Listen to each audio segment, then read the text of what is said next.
Ready. And action. Ladies and gentlemen, boys and girls of all ages, it's that time again. Time for another instance of awesome indigenous intellect here at Sisseton, Wahpeton College in lovely, bustling, crowded, sweltering, hot Agency Village, South Dakota. And now, without any further ado, it's time for the man himself, the brilliant Professor Victor Singingeagle. Yay! All right, let's take off the coyote glasses and get started. I have a whole bunch of junk to dump on you guys today. You ready? All right, hang on. Put on my old man glasses, coyote glasses off, old man glasses on. Move the microphone closer to my face. We got stuff to talk about. All right. First things first. This is right in the way, isn't it? Let's move it over here. There we go. What do I have to tell you? Well, first things, start with blessings for each and every one of you. Iyotawin Blue Horse Lan You Jin, Jairus Changku Dao Jianrong, Alexander Flute Xiao Shengde, Sherelle Goodsell, 郭学伟 Alexandria Guevara, 却爱华 Lenora Hogue, 郝信玲 Josiah Kirky, 柯志雄 Jeremiah LaFazio, 郎解任 Lacey Laframboise, 乐小玲 Sunny Red Day, 洪秀玲 Gracelyn Renville, Ren Hui Ling, and last but not least, Victoria Renville, Ren Wen Jing. That should be everybody. What do we got else going on today? Ooh, man, look at how dark I look. Well, I got to quit fooling around and tell you some announcements. So that's what we're going to do. Quick. As you know, our beloved colleague, and suddenly I'm drawing a blank, Professor Samuel Bonsu, has sent out an email regarding American Indigenous Business Leaders Conference that's coming up, and also some opportunities for money for those of us who need it. And as I know, when wonderful starving students, we always need more money. Speaking of which, there's new Mexican food available. If you check your email, you'll see who's doing almost like a DoorDash kind of thing or ordering Mexican food. It's in the email box, as well as the American Indigenous Business Leaders Conference and honorariums and scholarships, all that fun stuff, mentorships. So yeah, check your email. Let me see if I can find it for you really quick. I keep tripping over my tongue when I try to do this and my fat fingers. All right, I'm going to do this quickly. Let's see. Oh, right. Also, speaking of free food and starving students, this is for everybody. The students in ITD. I guess ITD is a weird way to say everybody. Free food is at March 3rd. That would be your today, my tomorrow. 5:30 p.m. dinner provided, talking about eye health. So that's awesome. What else we got? This one's for faculty. You guys can't go to that, sadly. Um, I might have spoken about this. No, that's not it. Sisseton Wahpeton student chapter. That's not for you guys, is it? Let me double check. Open. Dang it. No. That's what we talked about just a second ago. Money, lots of money. Check this email and you'll see what I'm talking about. But it's just more opportunities.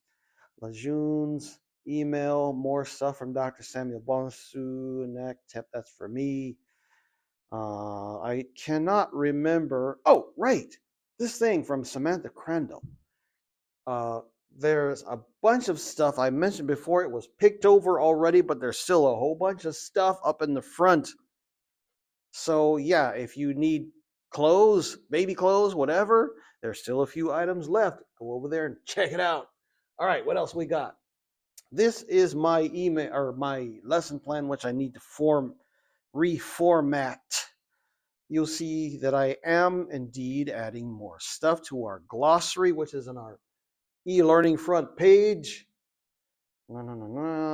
I need to change that. It says working on midterm is ready. Take off working on midterm is ready. I'm going to open it up for you in just a second as soon as I walk you through it. What else? 296 days till Christmas.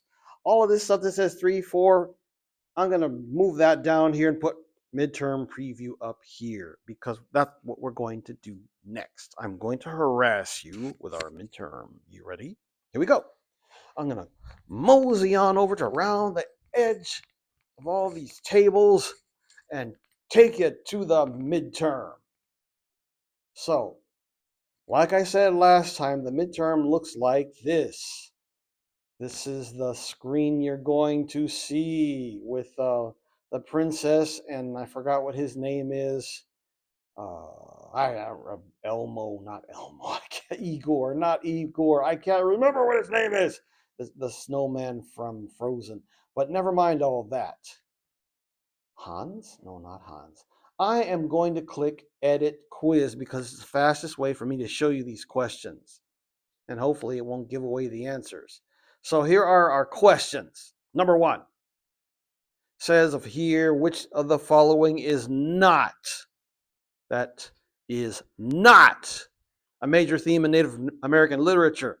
The impacts of colonialism, imperialism, the benefits of capitalism, the struggle for cultural identity, the importance of storytelling. So boom, it's multiple guess. I believe there's 10 of those questions. Let's do the next one. A lot of times my pictures that I post will answer the questions, such as this one. Who is the author of House Made of Dawn, one of my late mentors? Sherman Alexie, Caleb Chishatamuk. I hope nobody gets that and says that because that was like 200 years ago. I'm not that old. N. Scott Momaday or Leslie Marmon Silko. Boom. Next one. I'm going to go faster. I'm going to scrunch down here. I'm going to start going. Let's do Popol Vuh. Who is the author of the Popol Vuh? We got Zitkala Shah, Charles Eastman, Anonymous Mayan or Mayans, or William Apis. Boom. Next one. Number 4, Man in the Moon. If I remember right, it's called there it is, pareidolia. I can never pronounce that right. Pareidolia is the human tendency to see familiar shapes and faces and random patterns like the dark patches on the moon's surface.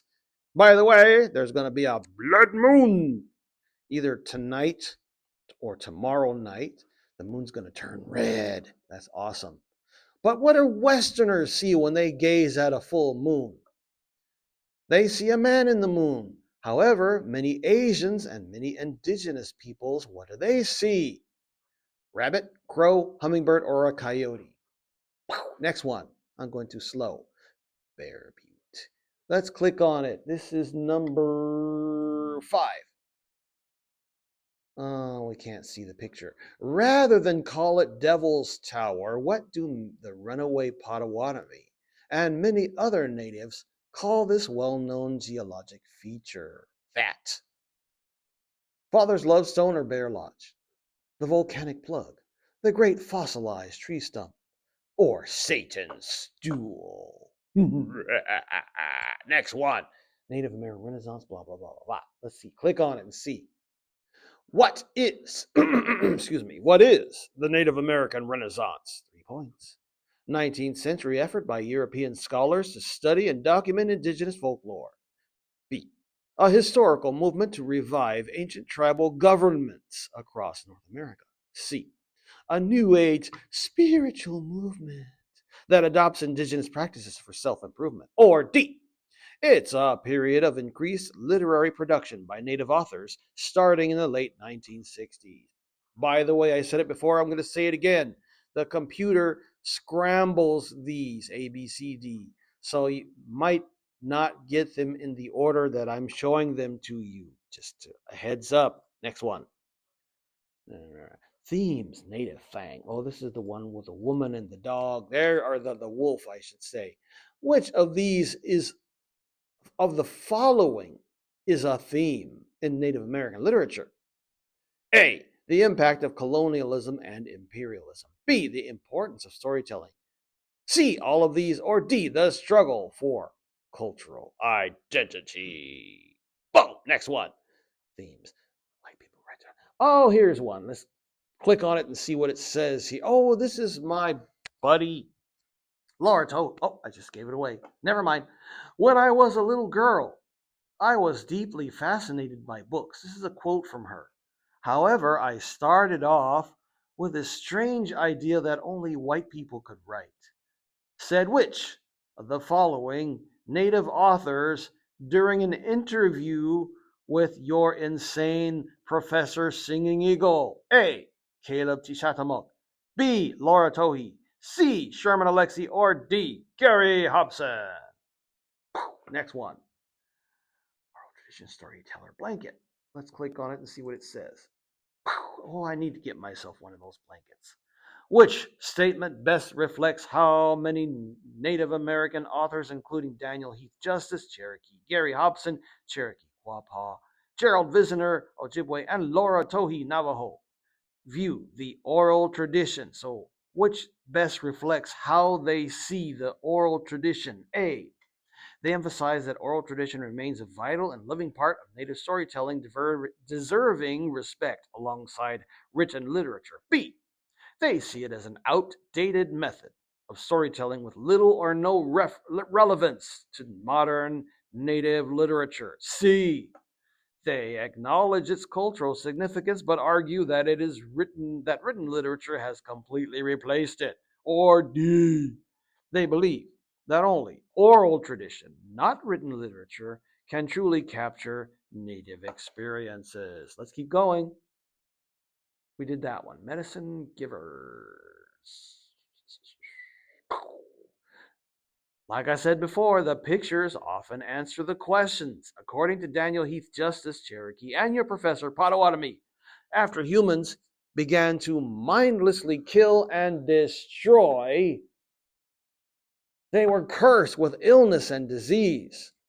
But who stepped up and volunteered to save us with cures for all these diseases and illnesses? The stone people, the bird people, the plant people, or the bear people? Nobody is going to flunk this midterm, right? Let's keep going. 21st century's blah, blah, blah, native Iron Man. Oh, I remember. This is something I described to AI, and I asked AI to draw this for me. Doesn't that look so cool? Focus. This is a true or false now. We've done 10 multiple guesses, and we've got 10 true falses. The so-called second wave Native American Renaissance authors rarely question what it means to be Indian in the 21st century, true or false. Next one. Native Iron Man. This one, Culture Vulture. I might have to redo this one because I don't know if we talked about it.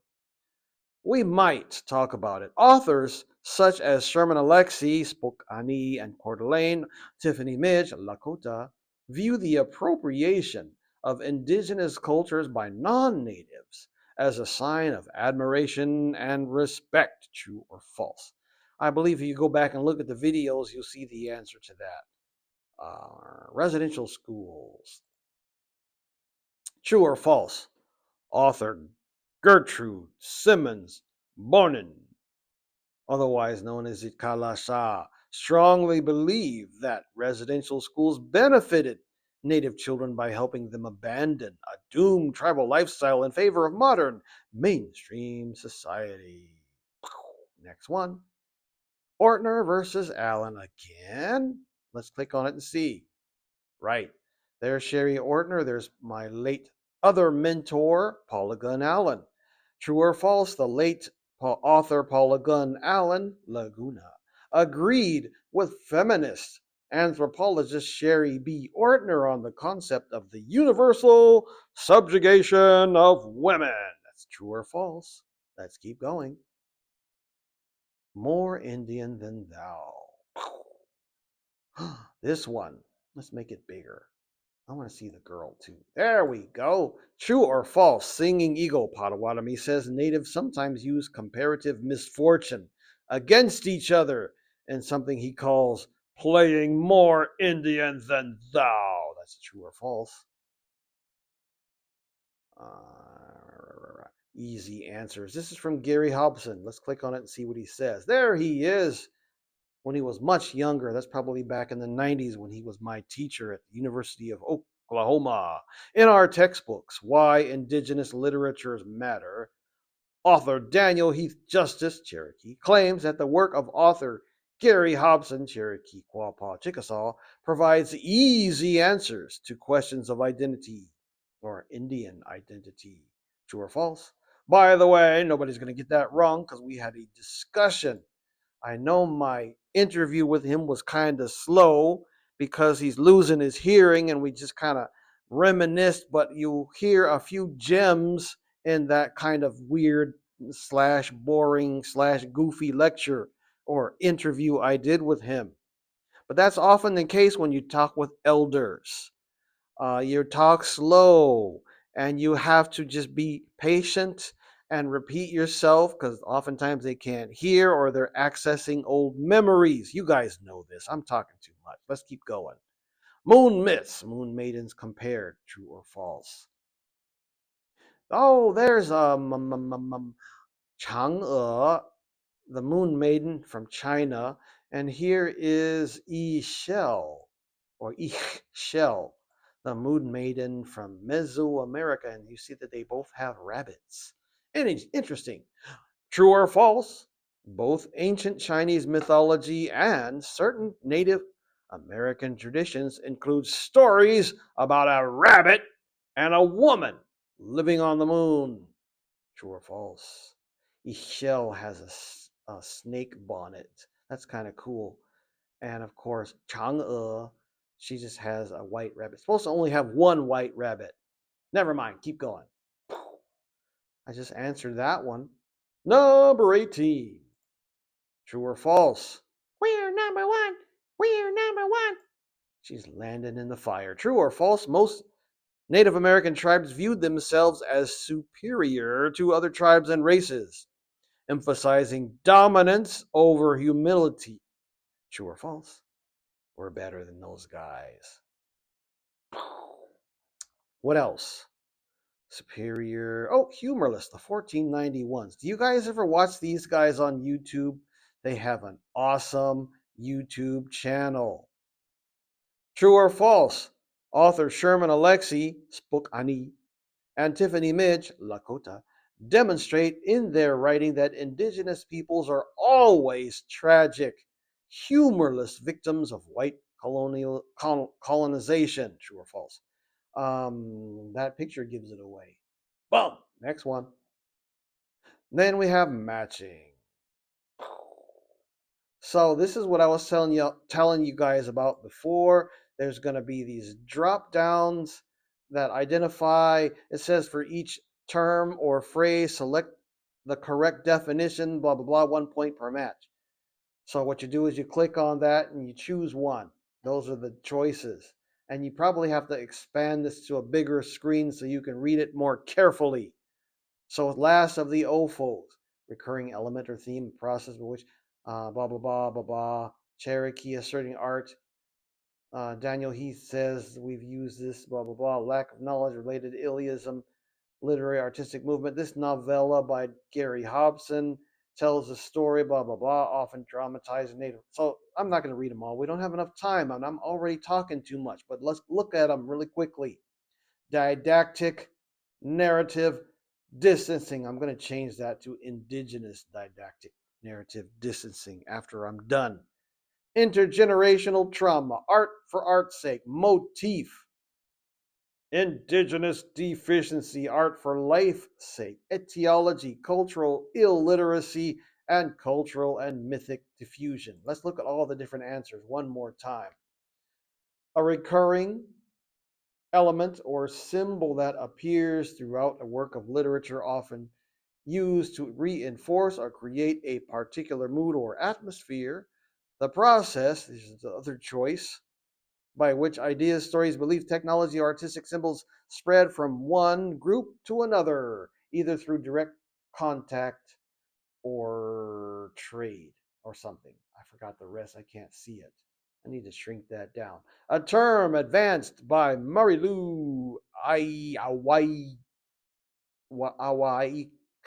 Cherokee, asserting that art is explicitly, generously engaged with a larger network of relations, influences, and experiences. Or author Daniel Heath Justice uses this term when he complains we've all heard the story in one form or another. According to this story, Native peoples are in probably a slump or a stupor. I don't know what that is. I have to go back and shorten it or something.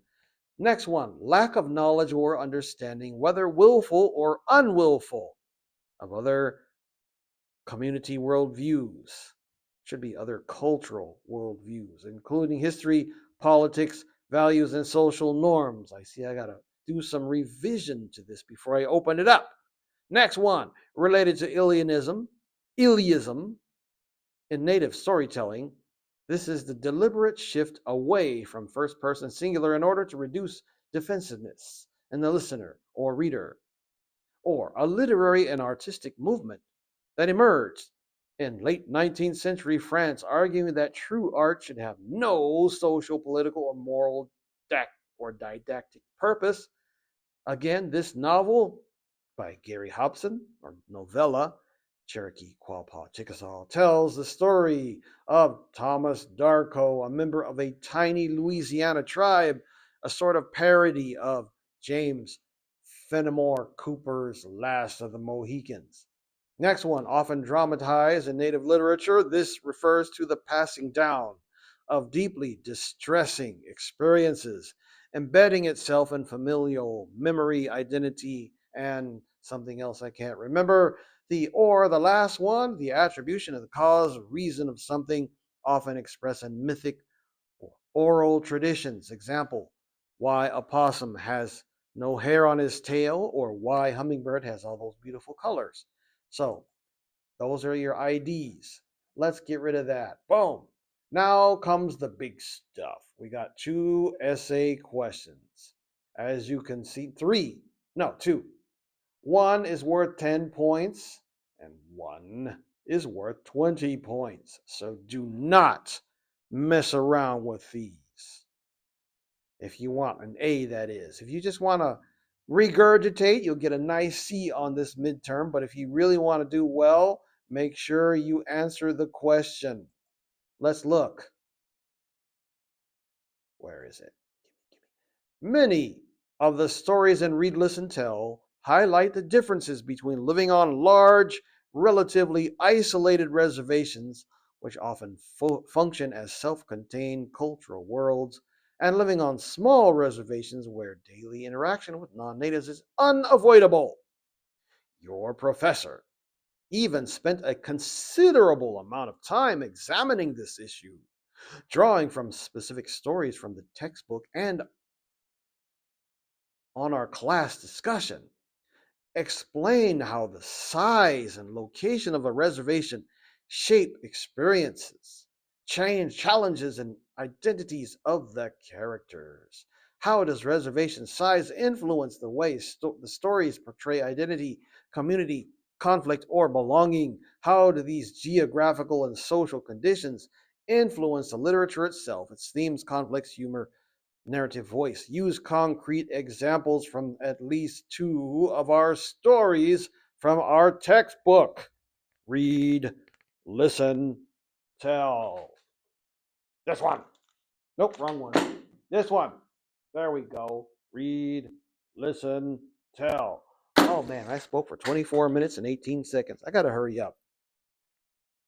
Next question. Oh, by the way, just a reminder,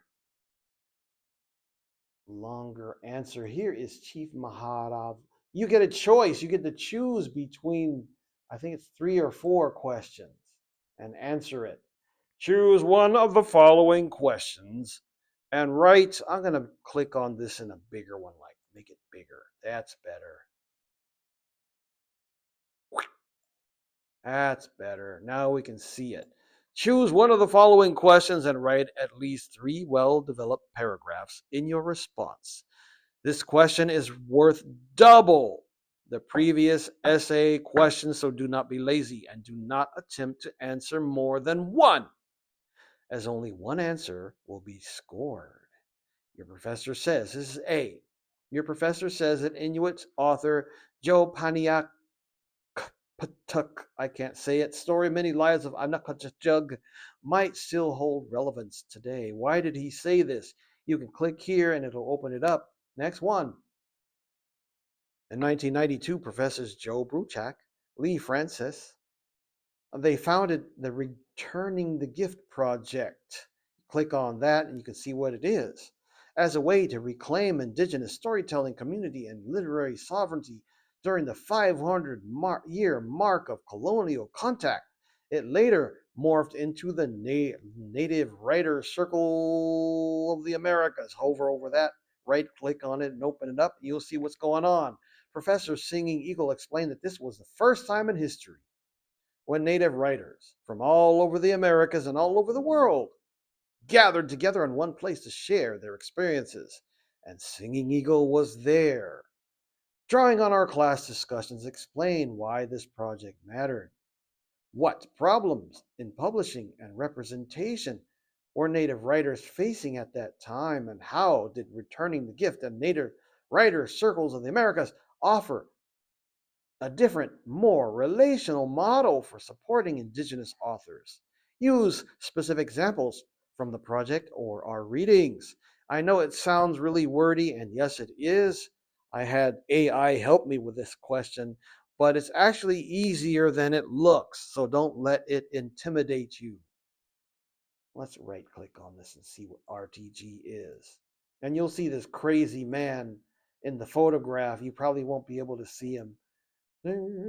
Here is the photograph, and you can see all these people that we often talk about. No, I don't want to go to Facebook. Leave me alone.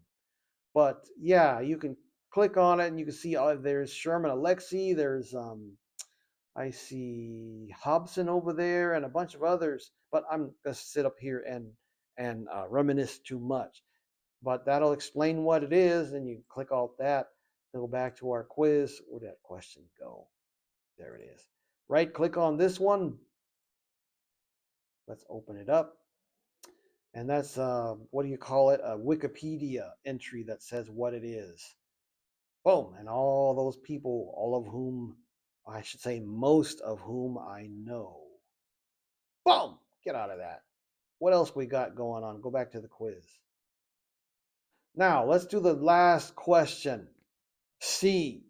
Your professor claims that Leslie Marmon Silko's book, again, you can right click on that if you need to, and ceremony there, is not just a work of literature, but also an agent of healing for Native peoples, especially Indigenous military veterans. Comment on this, and if you click on those, you'll get some insights, probably some answers to that question.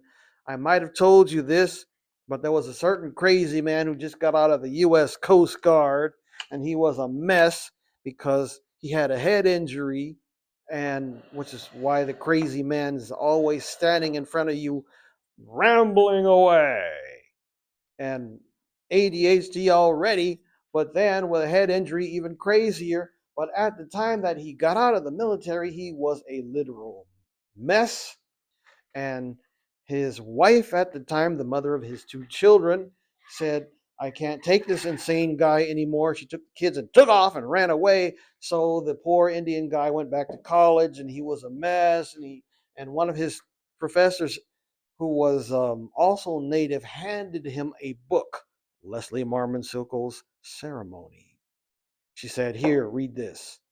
So the dude sat down and read it over the weekend in his empty family student apartment, read it over the weekend, and holy smoke, just by reading the book itself is a healing ceremony. And then later, when he went to the RTG Returning the Gift conference, he talked to Leslie Marmon Silko, who also has ADHD and wiggles around a lot, just like a certain crazy man in front of you.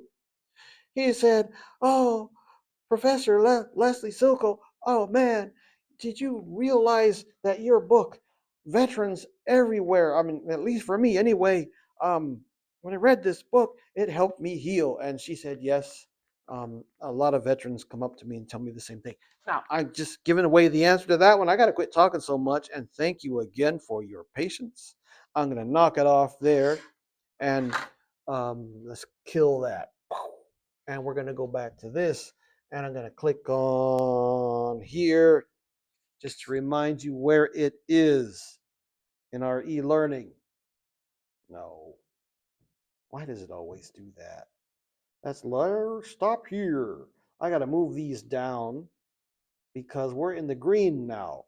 So it's going to be, this is going to be our lesson plan, which is going to be rewritten by the time you guys get to it. And I'm going to put right underneath it this little discussion we had about the midterm. And then these things, there might be some answers to the midterm questions. There is the interview done with Gary Hobson. He's now retired, Professor Emeritus. There's another article and interview with Gary Hobson. You can click on it and it'll open up a video with him. And another one with Gary Hobson using AI. Honestly, that's me fussing again about that grouchy face. And just a reminder before I quit harassing you. I said it before, I'm going to say it again.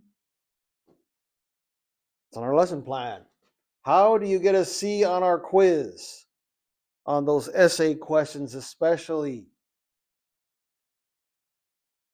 Repeat, regurgitate, be detailed, demonstrate you've read the material. Boom. There's your C. How do you get a B on the question? Repeat, regurgitate, demonstrate you read, and then give me some of your own independent thoughts, arguments, opinions. And to get an A on a question, regurgitate, give me your opinion, back your arguments with the assertions of other scholars. Got it? All right, that's enough for now. I'm going to knock it off and thank you again for your kind attention to this matter. You guys have an awesome rest of the week, and I wish you much luck and prayers and blessings on your midterms. By the way, I forgot one more thing. Grades are due this week. I should be pointing this at myself because I have to enter the grades into the computer system, which means as soon as this opens up, it no longer says hidden from students. You will scroll and you'll see this. Jump on it. You're only going to have 24 hours to get it done. So I'm going to open it Monday night, that's today, and you will be able to start on it and work all the way till Wednesday. And Thursday is when I got to turn grades in, but I have to calculate your grades Wednesday night. So I'm closing it on Wednesday night. Thank you so much. There we go. Now I can stop talking. Have a nice day. Talk to you later.